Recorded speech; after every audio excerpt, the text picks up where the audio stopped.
Remember that time you hired someone without asking them questions regarding the job they were doing? Or maybe you didn't ask them the right questions. Yes, that time. And how did that turn out? I remember a time when I assumed the professional I hired knew what they were doing, only to find out halfway through the job it didn't go as planned. Well, I don't want you to make that same mistake when hiring a realtor to sell your home. So, I'm going to delve into the questions that you should be asking your prospective agent when interviewing them for the job of selling your home. Okay, let's go. I believe there are 7 key grouping of questions that you are going to want to ask your prospective agent when interviewing them. Okay, so let me break that down, and there's a couple of questions in each group. And obviously, the first, actually most important thing I believe would be the experience and credentials. So how long have you been a real estate agent? All right, this is going to give you an idea of the prospective agent's experience level, right? Now, I don't want to count out brand new agents, all right, because some of the best agents I've met are brand new, wet behind the ears. I would say recent in the industry or newly licensed, right? But in this case, if that's the case, you're going to want to ask them a little bit more, ask them what they've done, what they've experienced, and to see if they have some support staff, a support system, if they have a mentor they're working with that they can assist when there's questions. So that would be the first question. Second question would be, do they have any designations or special certifications? So certifications, designations, they can offer additional assurance that the agent has a definite skill set, right? So you can also ask, in addition to the certifications, designations, how much training do they do per year? A lot of agents continually train other than they're just mandated educational hours, right? They're Con Ed. So basically, let's face it, the more education your future agent has, the better knowledge they will have when it comes to putting your home on the market and everything around that, right? Legal aspects and everything. So I would say the third question in that grouping would be, are you a full-time agent? Do you do this full-time? Do you do it part-time? Full-time agents may be more responsive and dedicated to getting your home sold, okay? Not that a part-time agent wouldn't, but you're going to want to know that up front. Okay, the second grouping of questions I would ask would be marketing and sales strategy. Okay, so it would be, how has the agent, what do they have, how will they market your home, right? You're going to want to know if they're going to go beyond just listing it on the MLS, because basically anybody with a license can put it on the MLS, right? So you're going to want to know that they can go beyond that. You're going to also want to know, what is their online strategy? What are they going to do for the online presence, right? Because there's a large percentage of buyers, I believe it's over almost 80% or over 78%, they start their searches online. So a strong digital presence is very, very important. Another question I would ask is, do they have hard copy examples of their marketing materials?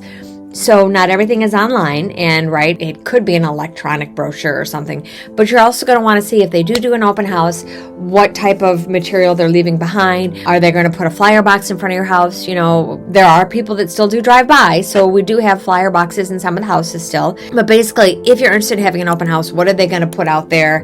How are they going to showcase your house? Okay, you don't want to just have a black and white copy of something. You're going to want your home presented in the best light, right? The second grouping of questions I would ask would be about marketing and sales strategy, right? You're going to want to know, how will the agent market your home, right? Do you want to know if they are just going to go and put it on the MLS? Because really, any licensed agent can just put your home on the MLS, right? You're going to want to know, what's their online strategy?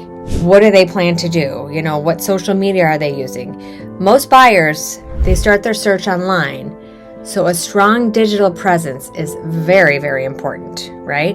Very important, obviously, between all the social media we have now.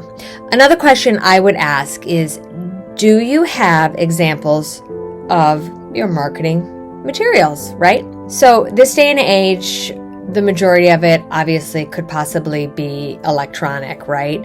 And you're going to want to see something, what have they done online? But you're also going to want to know if they have physical copies of anything, because, we still do open houses, and people still at open houses do want to have something physical when they walk in the door to look at, to see the house, right? So they're going to want to check it out. Does the agent just plan to throw out some printed copies on the MLS in black and white? No. But at any rate, okay, so they're going to want to be alerted to that. The next question would be, I guess the third grouping, let me move on to the next grouping, would be knowledge of the market, right? The area, right? How familiar is the agent with your neighborhood? With the local area, the local knowledge, right? So that could make a huge difference. How well they price and market your home. Obviously, I work in Macomb County. I wouldn't go take a listing in Wayne County. It just wouldn't work for me because I don't know the area. I would refer it out. Okay. So another question would be, what's the average time on the market or on market for the homes in my area? This is going to give you a better idea of how quickly your home will sell, or how quickly homes are selling. And hopefully you could base that on what your home will do, right? Another question I would ask is the agent, if not only are they familiar with the area, but what are the recent comparables?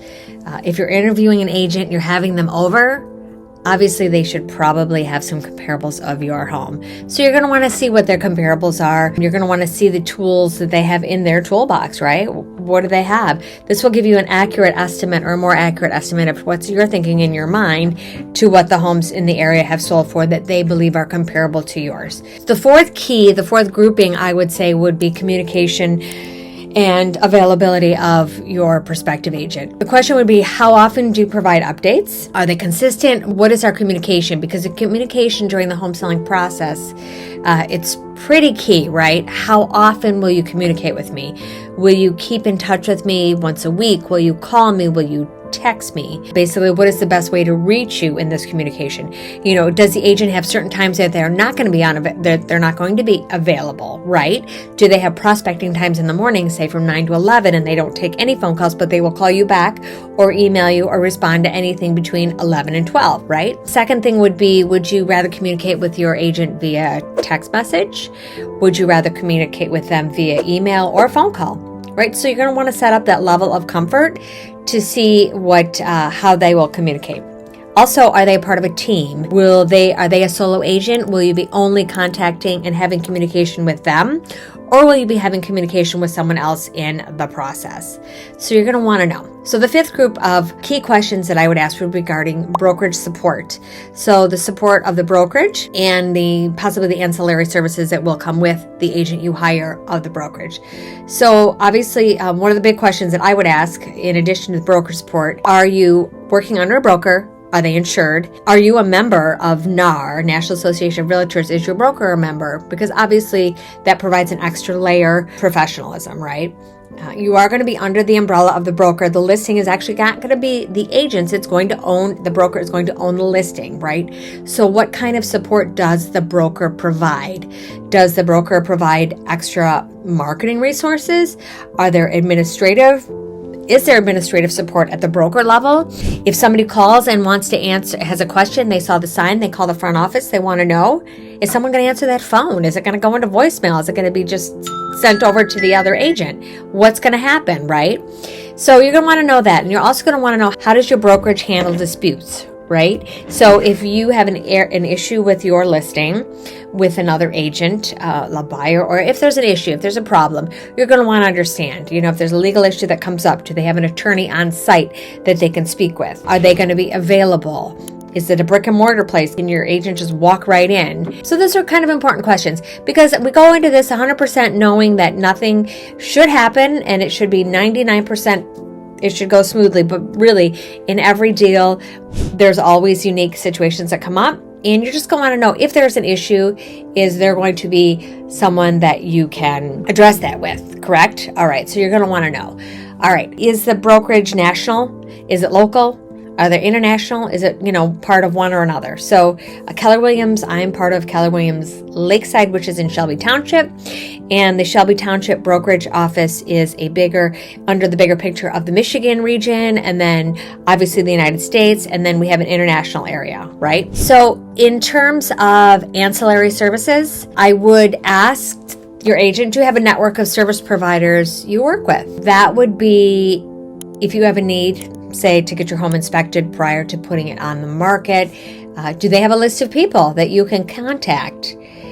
Contractors, stagers, mortgage brokers. Who are the tools in their toolbox, right? What title company will they work with, or are they working with once your home has gone under contract, because you need a title company to proceed with a deal? Another question you're going to want to ask them in addition to that is, do they receive any compensation for recommending the service providers? So understanding whether or not the agent has a financial interest obviously can help you gauge the objectivity of the recommendations that they are giving you. Also, possibly they can assist in coordinating appointments with the service providers. So as the agent, some of them may be able to help you schedule these things. A lot of us as agents are on first name basis. We work with these contractors and others a lot, and we refer them out a lot. So it's just another added layer of convenience for you. Then finally, on that same thought process, have any of your past clients used them? Question would be copies of their work. Do you have pictures? Have they been pleased with that? Is there any feedback from them? So it's kind of like, the rating system, obviously, 5-star. Okay. The sixth key question or group of questions that I would ask would be the financial aspect. Obviously, this is a big, big, big one. And this is one that a lot of sellers will come out and ask right away, sometimes even on the telephone. So what is your commission rate? Obviously, you're going to need to know this for budgeting purposes, but also there are other fees sometimes that are included in this, and you're going to want to know what these other fees outside of the commission rate are. So there's a financial aspect that you're going to want to know. But just let me warn you, sometimes you actually get what you pay for, right? So the more important question would be, what value are you receiving for the amount of commission you are being charged? And that's an important question. And obviously, between the communication you've had with your agent, or the agent and the seller, the seller and the prospective agent, you'll want to know. So one of the last questions would be, what in that group, are the references that you have? Have you worked with references, your past clients in the past? Can I see references? Do you have testimonials? Do you have a portfolio? Can I see the work that you've done? Can I see the houses that you've sold? So you may want to ask them that. Okay, so here we are. We're at the seventh and the final grouping of questions. So there are 3 questions that you should ask your prospective agent. These are the 3 final questions. And they're pretty big ones. What is your approach to pricing my home? So you may want to find out the sweet spot between competitive and profitable, what they're thinking your home, how are they going to price it? Number 2, how will you handle multiple offers? In a hot market, there are multiple offers. It's very crucial to know that, obviously. And then number 3, what would happen if my home doesn't sell as expected in the time frame that we have it listed? You're going to want to know what their plan B is, what a contingency plan is. Very important questions, right? You don't want to just go in there not knowing this. So now that you know what to ask your prospective agent when interviewing them, it's time to button up that curb appeal. In my next video, I'll be showing you how to create curb appeal for under $1,500.